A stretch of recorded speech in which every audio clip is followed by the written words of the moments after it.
Representative Kinner. Here. Representative Larson. Here. Representative Schwartz. Representative Simpson. Here. Representative Stith. Here. Representative Walters. Here. Chairman Nicholas.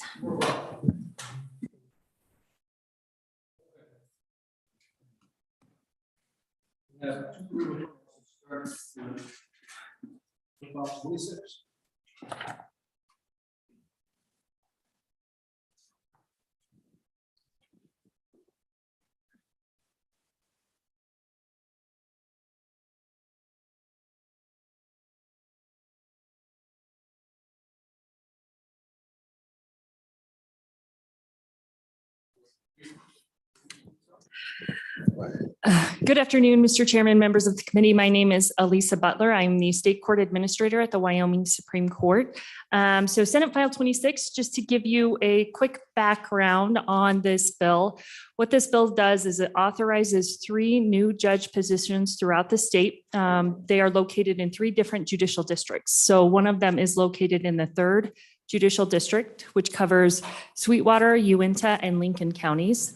The second judgeship is in the 6th Judicial District, which covers Campbell, Crook, and Weston counties. And then the third is in the 7th Judicial District, which is Natrona County. 2 of those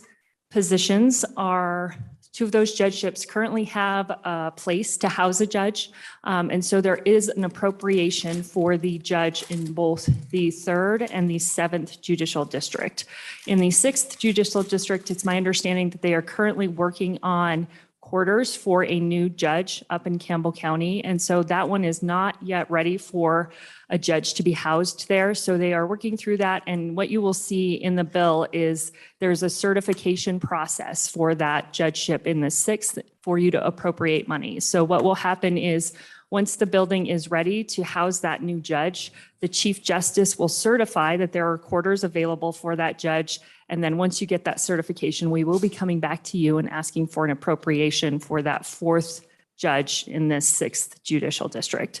The judicial branch is very obviously in support of this bill. The workload studies over the last about 10 years have supported a 4th District Court judge in all of these judicial districts, with the exception of the last 2 years, which I would say is 2021 and 2020. Both of those years, of course, were pandemic years, and we saw decreased filings for both of those years. Every year prior to that has shown that there is a need in these 3 judicial districts for these judges. Mr. Chairman, I'd be happy to answer any questions, or if you'd like me to go into any specifics on the fiscal note, I'm happy to do that. I know that we have a few judges who have registered to testify here today, and I think they're here to also answer any questions or provide any testimony that you would like to hear on this bill. Okay. Do we have anyone online? You do. I didn't have anybody raise their. If anyone would like to comment, who's on the Zoom, please just click on. Someone's trying to.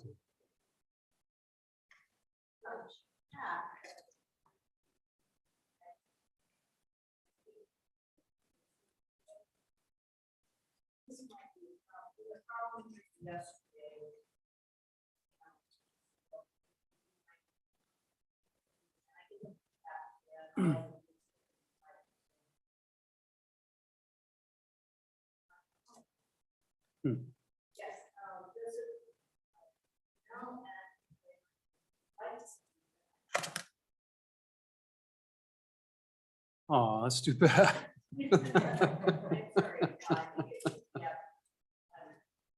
Well, can we have someone work on them? So any questions while we're waiting? So what we'll try to do is get the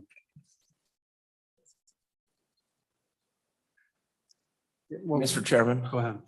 Thank you, Mr. Chairman. While we wait on technical support, I do believe the individuals wishing to testify could type a chat message. And if they would like to type a chat message saying they support or don't support, keep it simple, then we would know what they were trying to communicate and we could move on with this re-referral at a more expedited pace.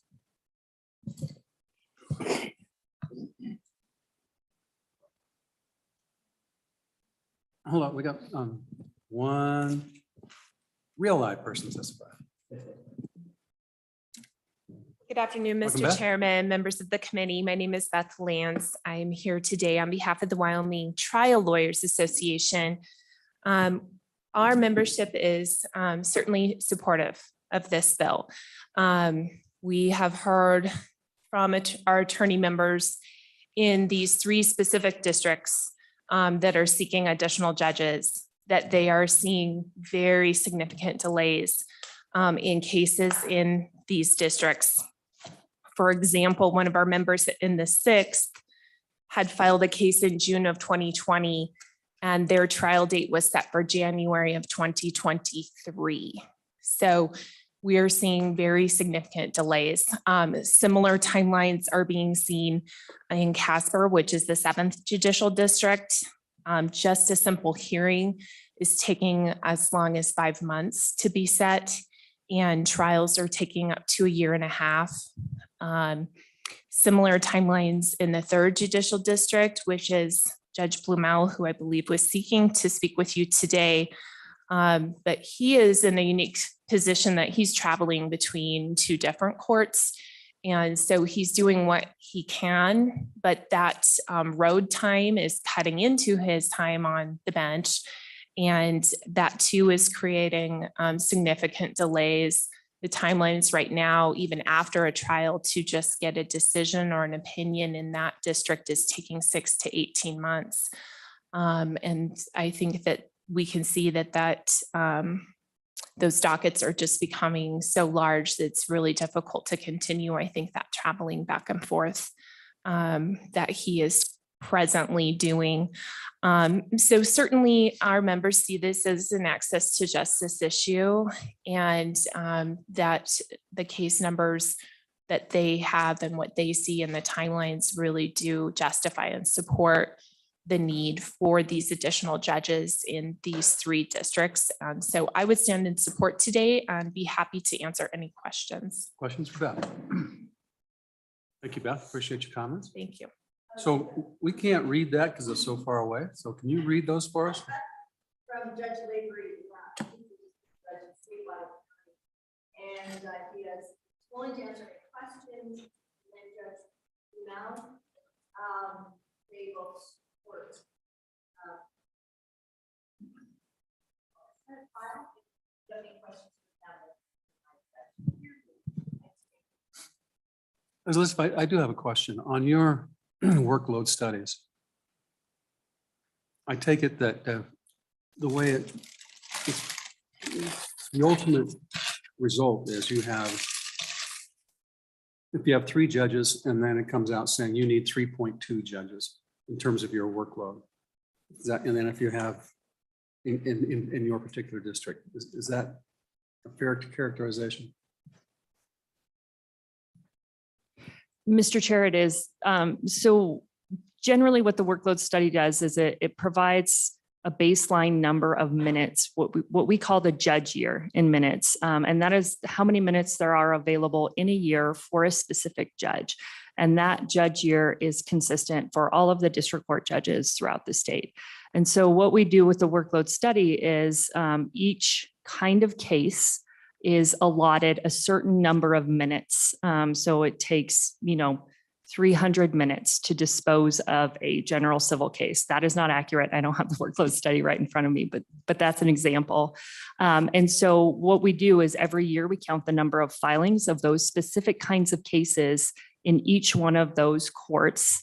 And we multiply that by the allotted time for each of those cases. And that's how we come up with the number of minutes for each court, how many minutes they use. And then that's calculated to determine the number of judges that are needed. So yes, when it says 3.6, that means that court is 0.6 judges underwater. Basically, they need that many more judicial resources. Does that study deal with, 90% of the cases don't go to trial or some figure like that, whatever that is? How does it accommodate that? Mr. Chairman, that was accounted for again, and I think it's one of the reasons that we need to look at another workload study for the district courts, but that was accounted for when the original time study was done for the district courts, and that was last done in 2012. And so what the judges did for a number of months is they counted every minute of their day, similar to what you all do in private practice, where you bill out. And so obviously back in 2012, there were some of those cases that went to full trial. There were many of those cases that settled. And so what the statistician did when we did this original study was they took all of that information in that we got from the judges and basically averaged it out. And that's how we came up with the number of minutes. And so it's a mix of both cases that went to trial and cases. It accommodates both of those scenarios. Does the court look at individual districts? Because, some judges can be a lot more aggressive about requiring mediation, settlement, which fosters more free time for the judge and perhaps then a lighter workload. And so depending on how they operate their courts, you could have some very diverse numbers of time. And so it'd be interesting to see what that evaluation from each judicial district is and for each judge on how their time went. Because if you've got large divergences, to me, that tells you a lot of information about the particular courts and about how they run their courts. And it would be useful data, I think, for the lawyers and the judges to understand. And Mr. Chairman, what I would say to that is when we did the original time study, it did account for the different practices in all of the courts throughout the state because every judge does something a little bit different. And they all manage their dockets a little bit differently. And so it doesn't specify for each judge. It is a general number, an average number, but it does take into account a court where a judge has the time to spend potentially an hour doing an arraignment and accounts against another court that potentially has to spend 10 minutes doing an arraignment, and it averages those numbers out. So it's not specific to the processes of each judge, but it does take that into account when we do the original time study and come up with those allotted numbers for each of those kinds of cases. So in your last study, how many district court judges were below their allotted case number? Mr. Chairman, to clarify, do you mean in the original time study in 2012 or the original workload study in 2012, how many judges were we under or overjudged? Who were under their allotment?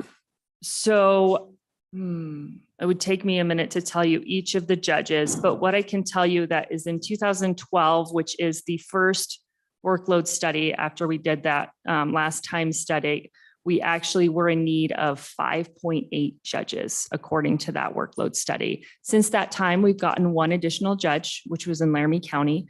But in 2012, what the study shows is that there were almost 6 judges that were needed throughout the state. So how many locations were understaffed? Or overstaffed, meaning that they had less cases than everyone else around the state. Let me just look here.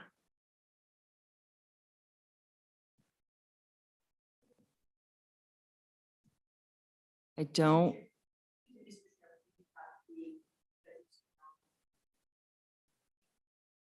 Go ahead and answer the question. Yeah. So we'll bring you on in just one second. Mr. Chairman, Go ahead and go live with them. I'll spend a little bit more time looking at this, but just as my quick look right now, it doesn't look like there was in 2012. It doesn't look like there were any judges that were overjudged. Does that make sense? They were all in need of additional judicial resources in 2012. And so to me, that kind of begs the question of how you establish and create your evaluation, because it's a foregone conclusion that everyone's overworked. Then you're going to come asking for judges every year from now until perpetuity.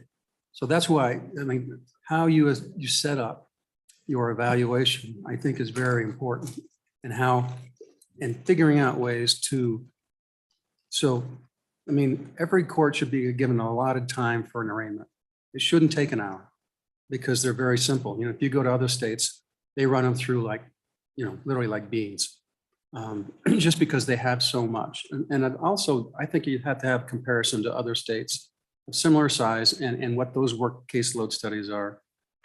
And in order to have a real number versus one that says that, because you can walk in any day of the week in some court around Wyoming and the judge is not, he's back there and you can go in and talk to him. Meaning that he's not, he doesn't have his nose to the grindstone. And so I just don't want to have a system that is predicated on a known result, which means everybody needs more judges. And so it's just a tough position to be in, but I think we have to be objective about it, as opposed to having a numerical calculation that we already know the result of what that's going to be. And if every judge is busy, that means none of them can travel very much. And what's the impact of, when we increase the jurisdiction for circuit court judges, that should have been a nice workload reduction. And when they could assist in part of the family practice things, that should have been a workload reduction.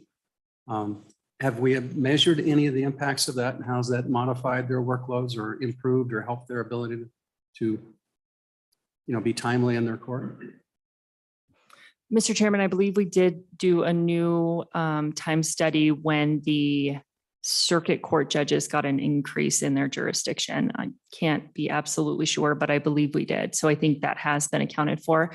As far as comparisons with other states, when we originally did this time study or the original workload study and created that in 2012, we did work with the National Center for State Courts. That is the entity that we contracted with. And so the National Center for State Courts is a national organization that does things like this for states and judicial systems throughout the country. And so we worked with an entity that has a lot of experience and has done this in many other states. So, I don't know if there was, again, I wasn't around in 2012, but I don't know if there was a direct comparison with other states, but I do know that this is probably pretty darn consistent with how other states are doing their workload studies, just based on the fact that it was done by an entity that does these all over the country. Okay, we have Judge Lavery, is that right? Hello, Judge.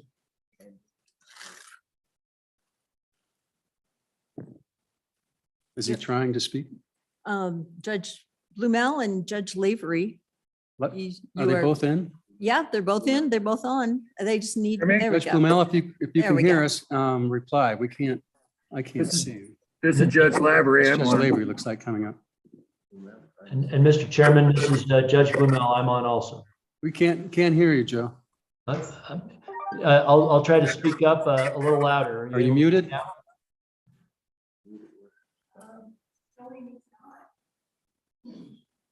This is Judge Lavery. I'm on. Looks like we're not having any luck so far. Where did our Hello? little techie go?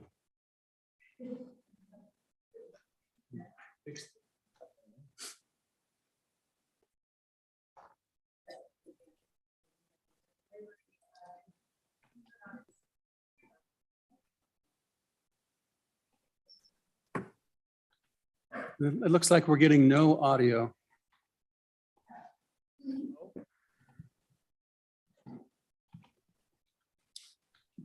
Do you want to?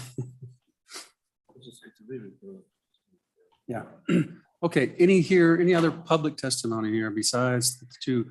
I think judges, we're pretty well versed in what your opinions are.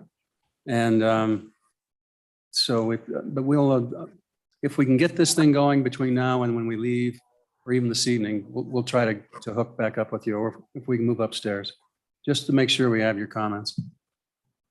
Okay. Seeing none and seeing our lack of ability to tag them in at the moment time, but we can always reopen for testimony. Is there a motion on the bill? Move the bill do pass, Mr. Chairman. There's a motion for due pass. Any discussion? Mr. Chairman, Go we've ahead. had a lot of discussion about the appropriate staffing levels, et cetera. And after a lot of thought, I'm in favor of passing the bill out as is. I think that in the 3rd Judicial District, Judge Blumel has a significant enough workload that even though he's coming in on weekends to work, nonetheless, cases are being processed more slowly than we would like. And the people who get hurt by that are the residents of Lincoln and Uinta counties. And so the judge is, working as hard as he can. And so I think he needs some help, especially given we're expecting a lot of economic development in Sweetwater County and in Lincoln County. We're expecting to have, just in Sweetwater County, we're expected to have 2,500 additional temporary construction workers arrive here in the next year or two.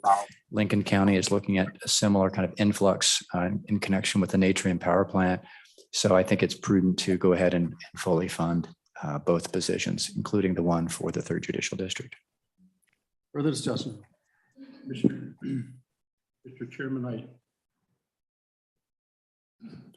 Chairman, I was really hoping that we would be able to hear Judge Blumel in particular and visit, because I guess some of the concern that I have as we look at this and as we bring in another judge is I just hear repeated complaints about appearing before him in his cantankerous, condescending, argumentative attitude towards other attorneys. And I'm not sure if that's because he's overworked and that this will resolve it. And I was hoping to get some reassurances that maybe that type of attitude could be resolved.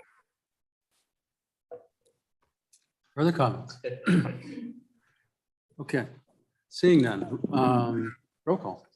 Mr. Chairman, IT obviously was just in here, and his best guess is because the judges are both on and their mics are on, chances are there's a hiccup on their end, not ours, because we're all up to speed and everything is fine.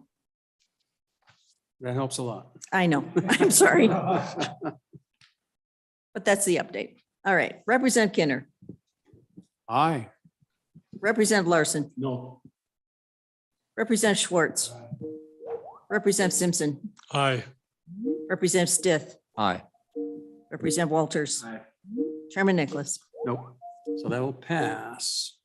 5 ayes, 2 no. Okay, Hello. next. let's Hey, do Kevin, how's it going? Well, ad valorem. trying to Referral. speak to that 30 House 38. This appropriations. should go quicker. Yeah, so I was gonna jump on your computer and see if we can't get that working for you, if that's okay. Sure. Help yourself. Yeah, let me, I will. Go ahead, Jeremiah. Good afternoon, Mr. Chairman, members of the committee. I'm Jeremiah Riemann here on behalf of the County Commissioners Association.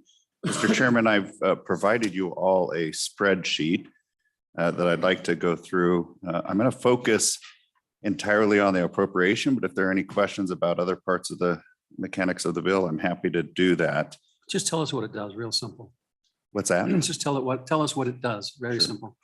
Mr. Chairman, this bill is an attempt to finalize all the changes of the massive tax structure change that we made over the course of the last couple of years. It first off addresses issues that the Department of Revenue has with the approach to implementation of this. Rather than having industry report and send in funds on estimations, the department is going to be making those and billing the companies by which they will then pay. Important component of that as it relates to the appropriation is it results in about another 30-day delay in the first of the funds getting to local governments, to counties for distribution. So that will play into the numbers that I'm going to give you. Mr. Chairman, it also makes some changes to ensure that as part of the deferred system, that companies are getting an annual invoice from the counties for those payments. It also sets in place the sort of penalty structure if a company misses a payment during that 13-year transition. So first payment, they'll be charged penalties and interest back to the missed payment. The second time, they'll have to pay the entirety of that deferred payment, which is roughly 18 months worth of ad valorem. And then there's also a provision on page 6 that if they sell, divest, or liquidate assets within a county, then they would have to pay the deferred taxes for that county back. The Senate did add a provision that industry requested on page 7, which just simply states that nothing in here prohibits a company from prepaying that deferred payment immediately if they want to. We've had a few companies already do that, which is great. And if you took a really strict read of the construct of that deferred payment, you could read it to suggest they had no other option than to pay it in those 13-year increments, which obviously we don't want to force that if a company is willing to pay that now. And then, Mr. Chairman, section 2 on page 7 is an additional $3 million appropriation. As you all took this up this summer before this moved over to the Revenue Committee, you asked the important question of whether the $16.7 million you had already appropriated was sufficient to cover the transition. That 16.7 was built off of an estimate before we actually understood what the real numbers should look like for this first part of the transition. So I undertook an effort with the counties and in conjunction with your staff to better understand, was there additional need? And just quickly going through the spreadsheet that you have before you, the blue column references to what a 6-month ad valorem amount would be for each county. Those numbers come from the Department of Revenue. And so that's, again, a 6-month. With this change that we're making to the payment structure, we will have roughly a 4-month gap between the time that we start this new system and when the counties receive the first payment. So we need roughly a 4-month loan system. That's why you see 4 months referenced in that column. I then took a calculation, and I will tell you right away that this is an estimation. And that certainly means that some numbers or some counties will have higher numbers, some will have lower, but special districts on average receive about 44% of the ad valorem total that a county does. So all of those numbers in that special district column are 44% of the county number. And then the element that you see on the right there is accounting for the community colleges. Mr. Chairman, as part of this, I asked the counties, are you going to request a loan as part of this system? Do you need that? What I heard from a couple of counties, Campbell and Converse in particular, is that they didn't intend to take a loan for themselves, but they might take a loan for their special district. So you see them highlighted in red there. That means they're ultimately carved out of the calculation that I intended to get for you. I had 2 other counties, Laramie and Sublette, say they would not take a loan for any entities within the county. So you see them entirely in red and excluded from this, as is Sheridan, which is a minor player in the figures here. Just quickly referencing to Lincoln County, they offered exemptions as part of Senate file, or actually it goes back to House Bill 159 of 2 sessions ago. There was the ability for a company to seek an exemption to stay on the old system. And Lincoln County did grant that to 4 companies, which represent 8% of their total ad valorem. So you see that I have highlighted those in blue because they are reduced by that 8%. 2 other counties also offered, or actually one offered exemptions. Sublette County, I already told you that they're not going to take a loan, so that didn't need to be accounted for. Campbell County also had 2 companies previously on a month-to-month. And so, but those weren't calculated into the ad valorem figures to begin with because they were on that system. So all told, if you run over to the back, is that we come out $2.8 million short of what the need is between the difference between the need and what you've already appropriated. And so the Revenue Committee put in $3 million. Questions for Jeremiah? Any other public comment? Seeing none, we'll close public comment. We have a motion on the bill. Move the bill do pass. Move bill do pass, second by Representative Stiff. Any comments? Seeing none, roll call. Representative Kinner, Aye. Representative Larson. Aye. Representative Schwartz, Representative Simpson, Aye. Representative Stiff, Aye. Representative Walters. Aye. Chairman Nicholas. Aye. All ayes. Okay, next, let's go to the little coin. What's it called? The bit. We want to wait a bit. Which one is it? Stable Token Act, it's Senate File 106. 106. Well, we appreciate your token comments.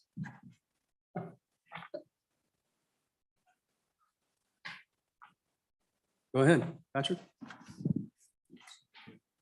Mr. Chairman, members of the committee, my name is Patrick Fleming. I'm the Chief Investment Officer in the Treasurer's Office. I would like to comment on this, on 106, in the sense from the investment perspective. And so when many people look at cryptocurrency, they think of the volatility with Bitcoin or Ethereum or whatever, and this is a very, very different animal. We're talking about a stable coin.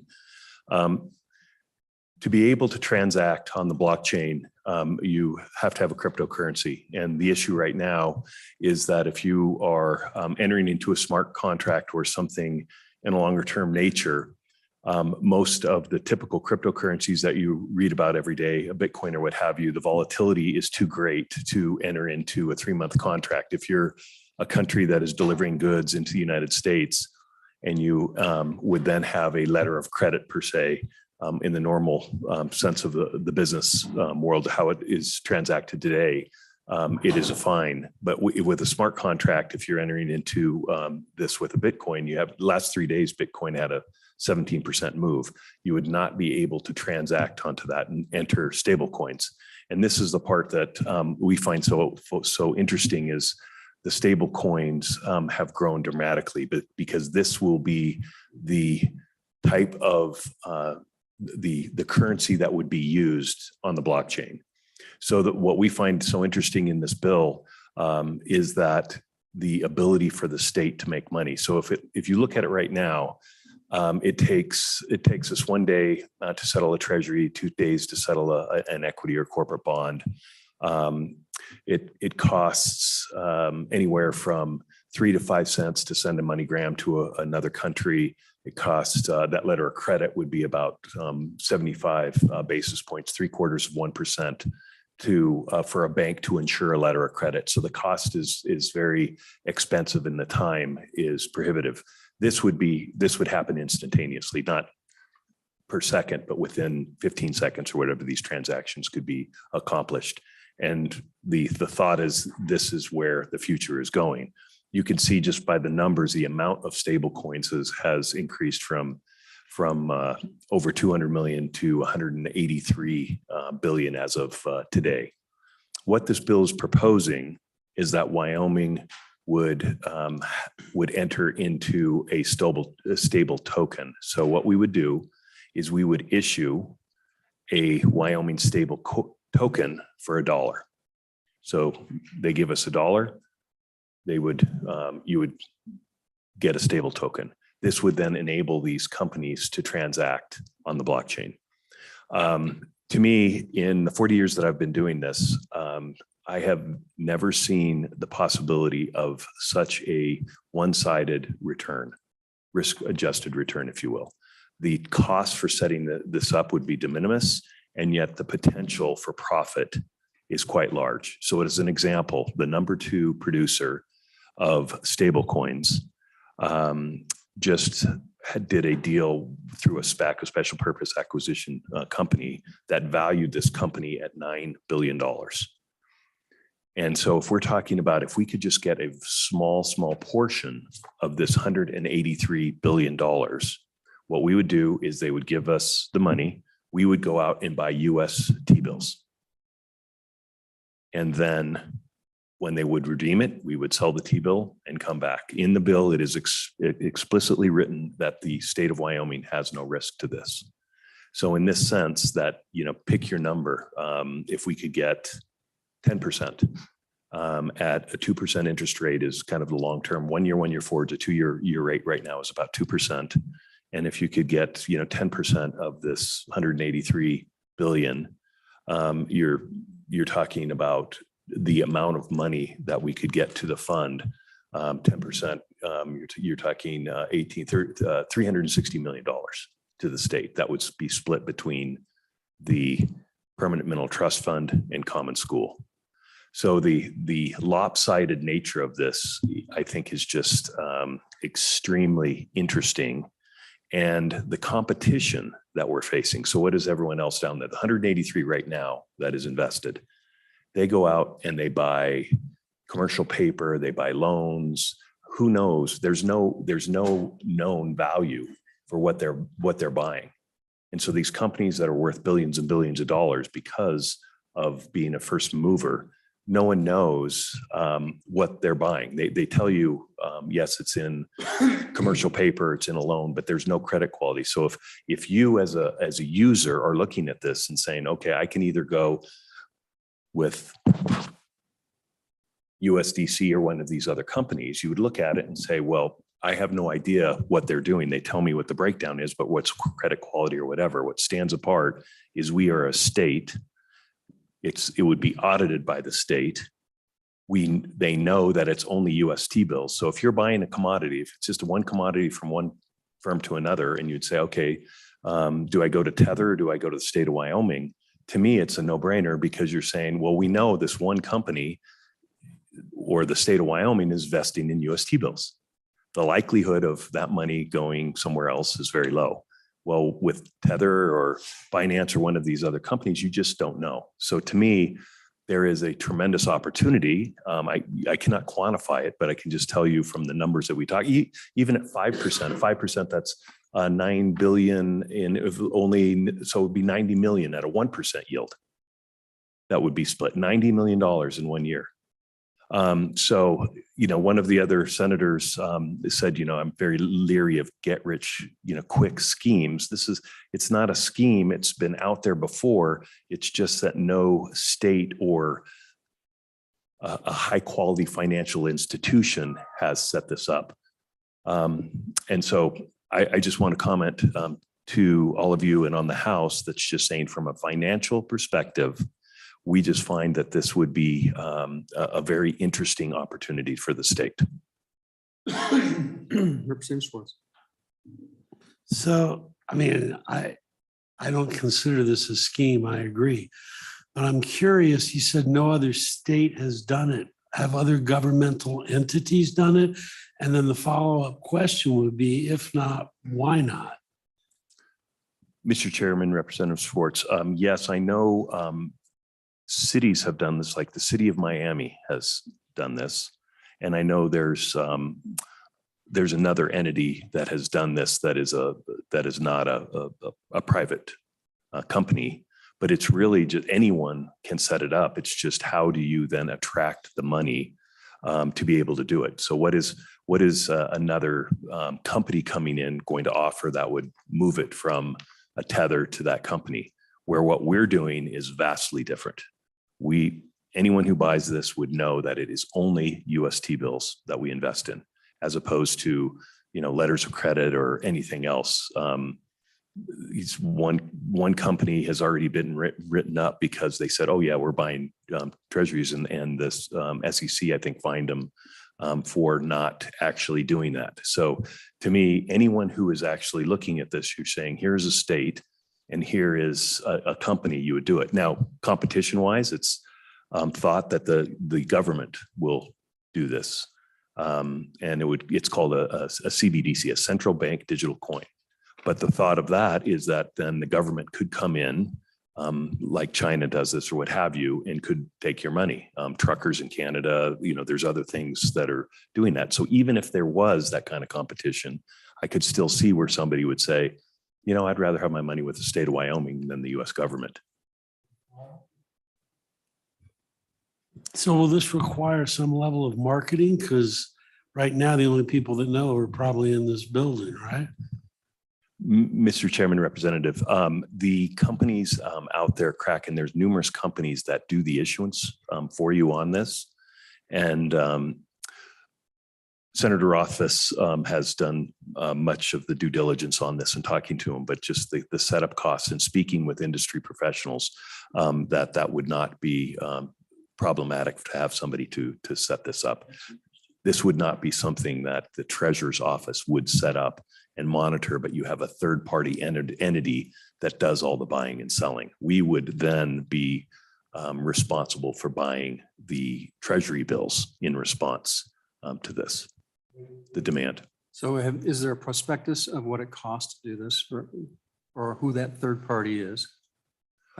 So presumably they have already everything in place already. They're doing this. And so you're grabbing somebody and contracting with them. Is that right? Mr. Chairman, that is how I understand it. And Senator Rothfuss has gone through that. But I have not focused on that area. I've focused on the investment side, what potentially could go wrong, but not the cost per se. But I know he has reached out to entities to see what this would be. You know, obviously, since this is basically a government supervised project, the transparency of the thing is essential. So in order to do this, we have to know who the company is, how they do their books, how they get audited. And so I don't, in this implementation process, do you have any idea how long it takes to actually get this off the ground? And do we have an oversight entity? Is that going to be your responsibility? Is there an independent audit component to this? Mr. Chairman, it would be the treasurer's office and it would be the auditor that would be auditing the numbers.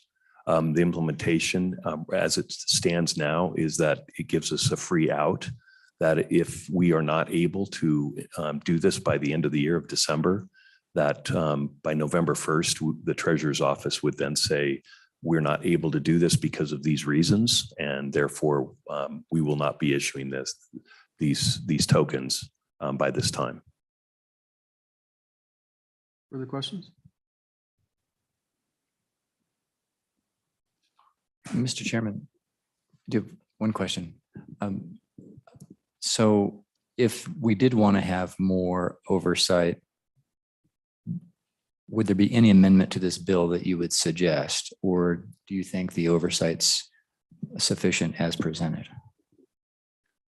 Mr. Chairman, Representative Stiff, we do have one amendment because they left out any startup costs per se of what would happen. How the bill reads right now is that we would be able to use any type of costs as soon as we get to 102%. So the bill reads that they're going to build a buffer into this fund of 2% to allow for any fluctuations of the payout. So you'd have a cash cushion. In this instance, anything above the 102% would go to pay for the startup costs. Obviously, without having any money initially, we'd have to have some type of buffer to pay for the costs. And at that time, Matt has just handed out what potentially that would require to amend the bill to allow us to facilitate the opening of this. The problem with this amendment, there's no cap on it. There's no established number or 2% that I see. Maybe is a reference in statute.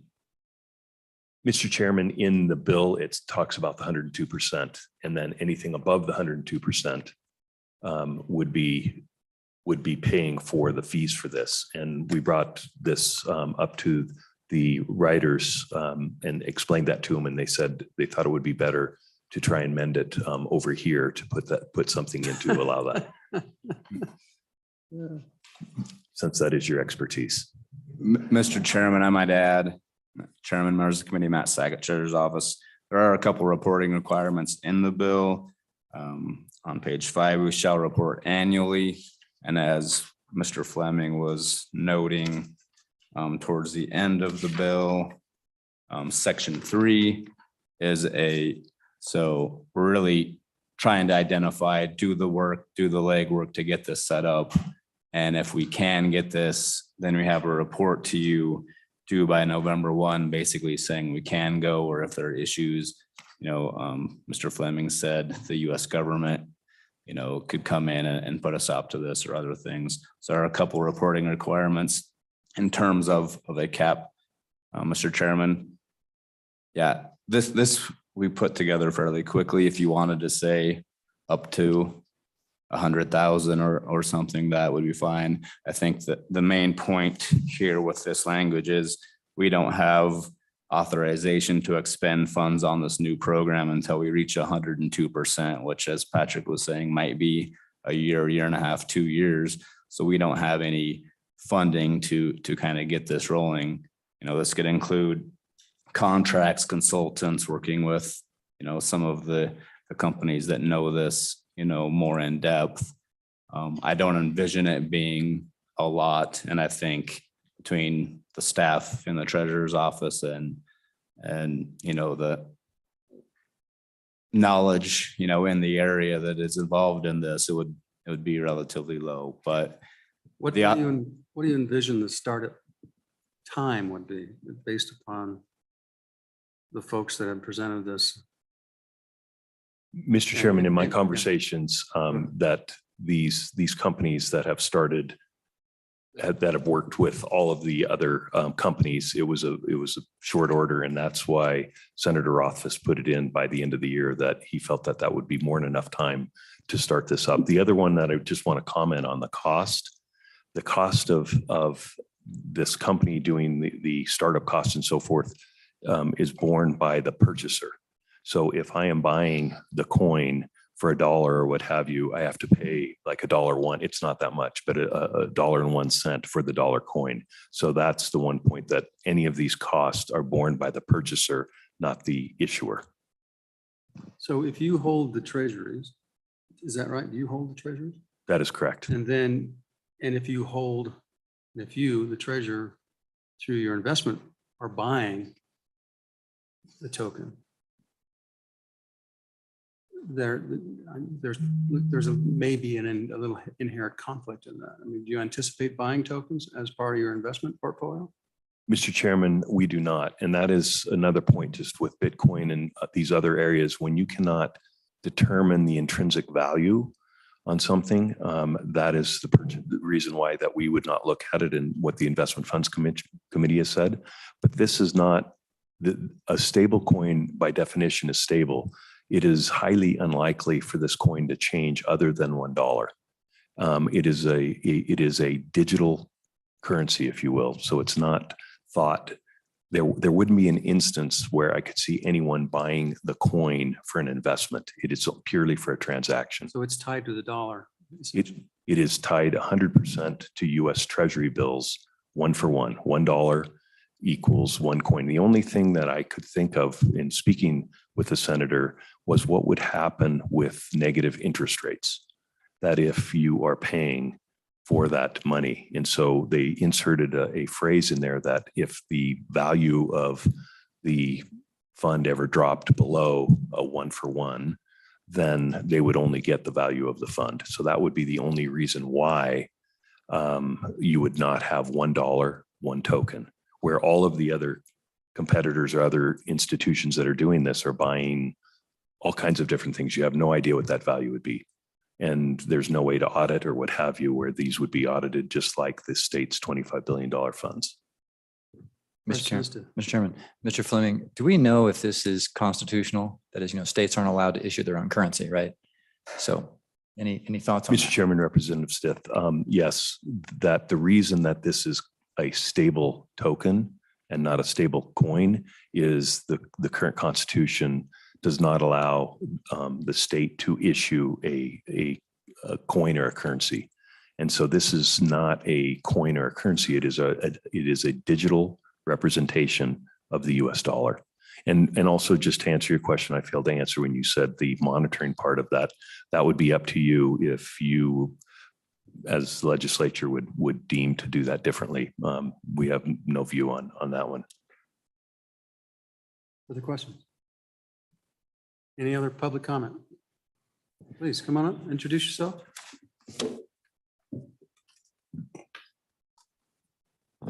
Mr. Chairman, members of the Appropriations Committee, my name is Sean Murphy. I was born and raised in Casper, recently moved back to Cheyenne. I am an economic financial analyst. I published a business journal where we did mini market reports and looked at risk effectively as investments. And I've been heavily involved in investing in blockchain, primarily Wyoming domiciled companies. So Kraken, Litecoin, Casper, to name a few of these. And my perspective of what this legislation means to Wyoming is perhaps the most significant legislation in terms of value proposition that Wyoming has created in decades. It may not appear that way, but when you listen to Mr. Fleming's comments about the asymmetric risk of this, the potential upside that could occur if this coin is adopted and investors and people like me start to buy the stable coin versus the downside risk, which I don't see a lot. I really don't. I've looked at it. The transparency piece of this is probably where there needs to be focused to make sure that contracted entity or whoever's doing the development is in lockstep. But for the most part, this is a phenomenal opportunity for Wyoming, and it builds on the leadership that we've put forward with a lot of the other blockchain legislation. The comments from Mr. Fleming about just 1% of the current stablecoin market, that's $1.8 billion. And just from Bloomberg, this is a quote from Bloomberg 3 days ago, stablecoins soar as everything else in crypto shrinks. And that's because of the stability, right, of stablecoins. It's a safe haven for people in the crypto market to have an asset that's backed by something. But current stablecoins, we don't know what they're backed by. Tether, USDC, these are third-party companies. And as Mr. Fleming said, as an investor, I don't know what that's backed by. But if I could invest in a stable coin to transact and do all my other crypto investing in, and I knew it was supported by T-bills, that is an incredible value prop. I mean, that's to sophisticated investors will realize this is the stable coin to hold, and it builds on the Wyoming brand of financial freedom, liberty, all these things that we're going to see basically come into conflict with the central bank currency. And I want to just say this is conflict. China's created a central bank currency. We think one's going to come here, from the Federal Reserve. But this Wyoming stablecoin is basically the lever on that. And sophisticated investors know that. And I think it's reasonable to think that we could have 5% of the stablecoin market. That's $9 billion today in a market that's advancing. So I want to just stress that I haven't seen anything like this in terms of economic development and revenue to the state. I've looked very closely at the nuclear bill. I know many of you support that, but this is a hidden gem and a hidden opportunity, so much so that I would like to be considered to be involved in this in terms of the development and the transparency and helping Wyoming capture this market. We have a great brand in Wyoming. It's well respected in the cryptocurrency industry and the blockchain industry. And to come out with this and be the first mover, I cannot stress the opportunity of this right now. I think it's feasible in 6 months to a year to roll out a Wyoming stablecoin and literally capture this market. It is, I don't know how else to explain the opportunity that's in front of us with this legislation. So Patrick, I mean, there's provisions for you that we're going to need to hire professional services, accountants, auditors, consultants. What does that entail? As you sit here today, what does that entail? Mr. Chairman, if I had more of the details, like Senator Rothfuss, who looked through this, I could tell you on that. But right now, I don't believe we've asked for a position or what have you. It would be something that we would be able to do internally, and then any of the amount of monies and so forth that would be involved in this, I don't know that number. If Senator Rothfuss was here, I know he could comment. You don't have staff now that can do this, or that you don't have enough, or the expertise. Is that fair? Mr. Chairman, that is correct in the expertise to do it internally. That is why you would have the distributor of these coins. They're the ones who have the expertise, and you're not paying them for that. But that would the only part that we are doing as it stands now is just buying T-bills, and that is something that we can easily do. If you have funds coming in and they say, okay, here's the amount of money coming in. We need to buy 100,000 in T-bills. I can do that in 5 minutes.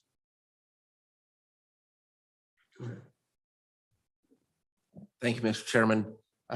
Matt, on the amendments you passed out, if we were to change that language instead of funds necessary to say up to $100,000 to implement this, my question would be, should that be of your general fund appropriation or should that be of your investment funds? Mr. Chairman, Representative Walters, Deputy Williams and I talked. I don't think she has a preference. Either way would work. We could use either one, special revenue or general fund, and pay it back. So it would make sense to me that to keep an arm's length component to this, the general funds is probably more appropriate. That's just my 2 cents. Mr. Chairman, I think that would be fine. And so committee, this is what I'd like to do. I'd like to table this. I want Rothfuss to come and testify in front of us before we kick this bill out and also have a chance to digest it. I've got a couple, I have like 4 amendments that I've written down here so far that I'd like to vet those with Senator Rothfuss and also learn a little bit more about this between now and the rest of the week. So is everyone good with that? Yeah. I mean, it's hugely encouraging. Sean, if you have time, I'll catch up with you directly. Unfortunately, this week is our busiest week. So, I mean, we got done last night at 8:30 and probably had to get done at 7, but we're back at work by 7. And so we're just kind of going. But no, we don't want to drop this if it's real. What I'd really like to know is what the risks are, and particularly whatever the entity that you hire, how do we ascertain their credibility, their transparency, and my guess is we probably half the time you don't even know who's buying what. It's just because it's basically trading on a trade market. And so, would this be a haven for mischief? Yeah, for mischief. I mean, it's where to secure hard dollars. So, Mr. Chairman, that is a very large concern for most of the currencies. But when you set up these protocols, you can set them up to that you know exactly who is buying and selling them. There's the AML and KYC, know your customers and so forth protocol that is mandatory. So anytime any of the names would come out on the list, you would have the ability to make the coin invalid, if you will. Though that's what's set up on these protocols. and so that would be your third party vendor who's performing that function. And so what oversight would you have other than, I mean, somebody has to have some oversight or some type of authentication and audit to make sure that things are on the up and up, it seems to me. Sean, go ahead. Yeah, Mr. Chairman, something to consider here is the exchanges where this would be purchased and transacted. Kraken, for example, the Wyoming special interest depository here, they're the ones that validate and vet this KYC process. So as long as we're looking at and managing which exchanges it's transacted on, probably the 2 or 3 largest and most reputable, we're always going to know based on their KYC, because Kraken collects all of that from me. I submit a passport, I submit all that information as an investor to transact on Kraken. So effectively, if we manage which exchanges the Wyoming stablecoin is available on, we're able to have quality control and transparency with who are those investors that are holding this, from institutionals down to individuals like myself. So is there must be a description or someplace, what I call a one pager or a white paper that walks through this and explains it for people who are interested in it one way or the other. And it seems to me that for us to support this, we need something like that. We could distribute it on the floor of the House and say, it's secure because of this, and because of this, and this is how it works, and this is how the system works. We'll have 1 or 2 people on the House floor that has any idea what we're talking about. I'd like to get that to you by the end of tomorrow. This is such an incredible opportunity for the state. Well, I would suggest that we need it. Yeah, no, I'm going to leave here. I've been working on an economic development report based on everything I've heard. This is one of the top issues, and I'd like to get you that white paper or summary so that we can address those concerns. It's that important. And if you, where you can, put cite sources so that we can, some of us will go back and try to verify what's real and what isn't real and. Okay, any further comments? Mr. Chairman, just, I was mentioning Senator Rothfuss on it, but also Senators Nethercott and Representatives Olson and Yin have worked on this as well. Yeah, okay, we appreciate it. So we'll make time to make time. John? Yes, he is. That's not my. One of the many attorneys, I'm sure you guys know, in the state of Wyoming.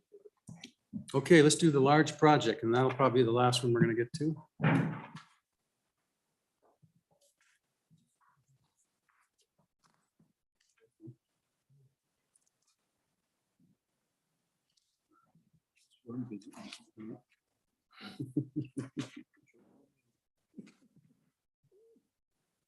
Okay, Bob? Mr. Chairman, I'm here to talk about investments which are much easier to understand than the one I just listened to. So I'll be very brief. I do want to start by answering a question you asked me during the JAC budget hearings was, where are we relative to the number of projects? And I had told you at that point that the COVID and other issues knocked that down.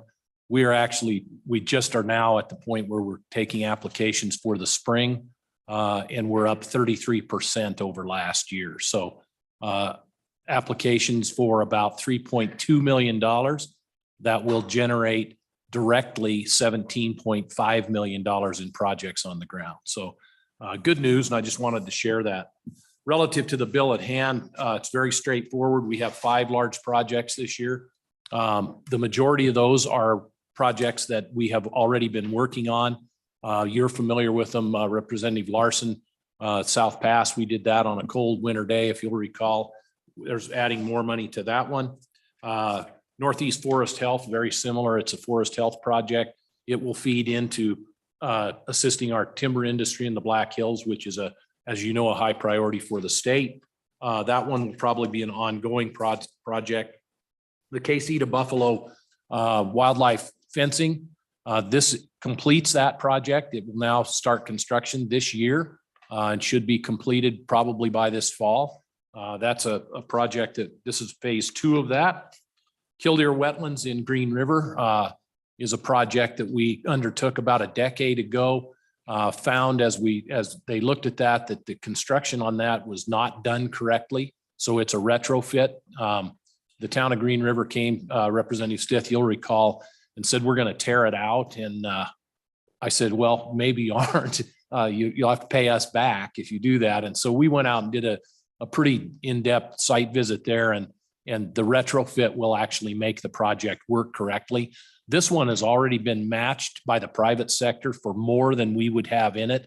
Rocky Mountain Power did all of the wetland restoration, renovation, and reclamation work at their own dime, and it is done. So that's not something that we'll have to do. We're looking strictly at the diversion structure. And South Pass Aspen, as I mentioned, that's phase 4 of that. And then finally, and I'm really excited about this, the Henry's Fork Fish Passage project. We haven't gotten a lot of things down in the southwest corner of the state. We've gotten great projects, but this one is the entire length of the Henry's Fork from Flaming Gorge all the way to the headwaters, including the portion that is in Utah, which will be paid for by Utah. So it's 11 diversions, several dozens of miles of stream that will be open to fish passage for Colorado River cutthroat trout. That's a big deal because it keeps us ahead of the Endangered Species Act. Mr. Chairman, those are the 5 projects. I'd be happy to answer any questions. I think it's very straightforward, as it always has been. So if you have questions, I'd be happy to answer them. So Bob, in that handout that you give us, you provided, and it's up on my desk, but does it share who the other participants are in these projects?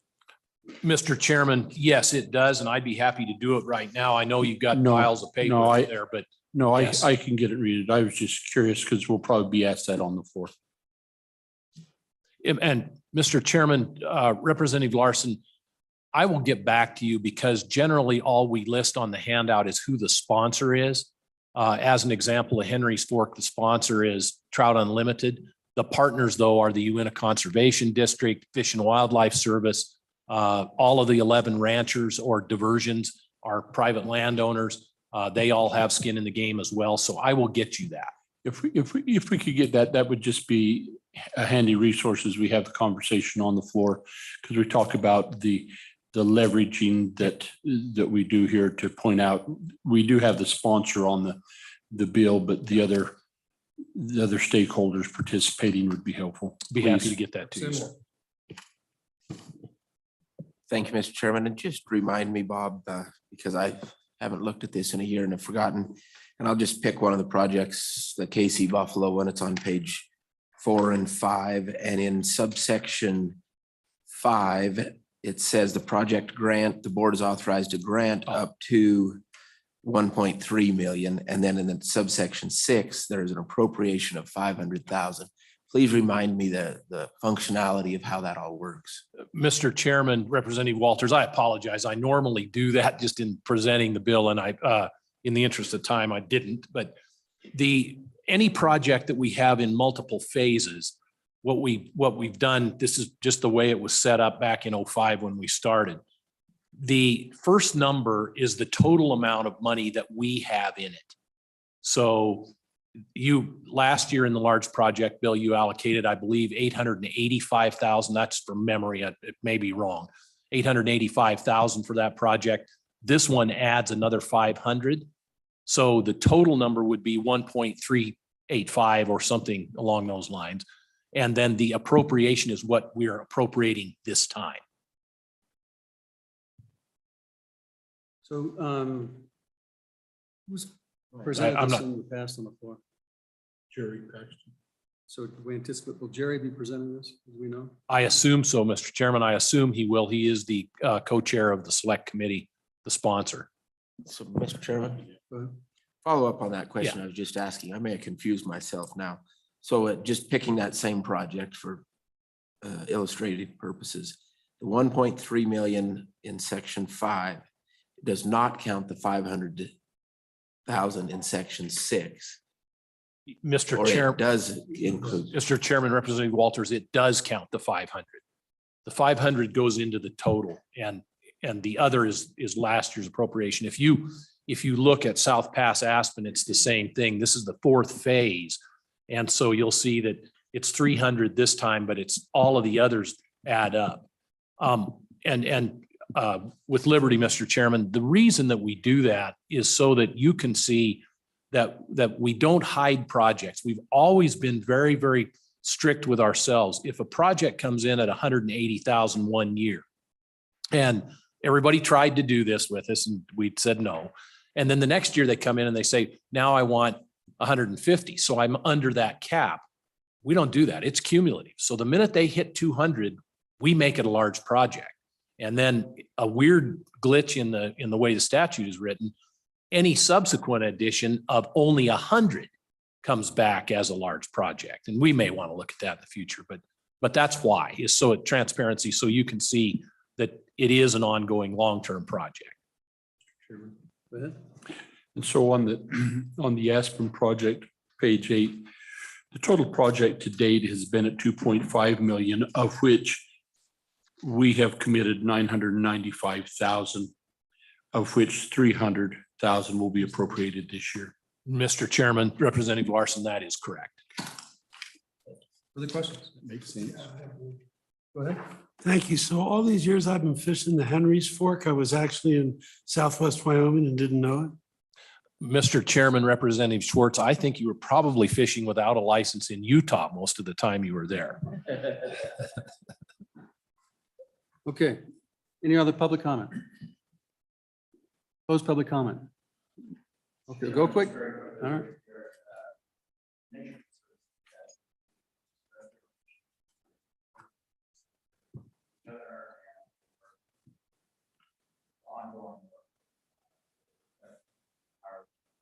There's resources and provide jobs.